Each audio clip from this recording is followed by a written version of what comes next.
Empaka z'omwaka guno zakwendera mu disitulikiti y'e Mubende era ng'essira abategesi basinze kuyiteeka ku buti abayinza okulwanyisa obubenje obukudde ejjembe wano mu ggwanga. Dusuman Oki, pulezidenti w'ekibiina ekiddukanya omuzannyo gw'emmotoka z'empaka mu ggwanga ki FM agamba omulembe gw'okumala gavuga mmotoka z'empaka watali kigendererwa gwakoma dda. Bano okusingira ddala nti no tujja kweyongerayo ku mulamwa gwe tubaddeko ogw'okulwanyisa obubenje ku makubo.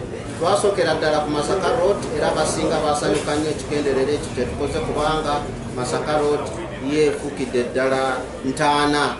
So tujja kweyongerayo tukole amakubo amalala, tugende makubo agagende mu Eastern Region, agagende eyo mu North n'amalala wano wetugenda ogendera ddala wano e Mubende wetujja okubanga tuzannyira omuzannyo gwaffe olunaku olwokubiri, tubuulire abantu beetegese batya.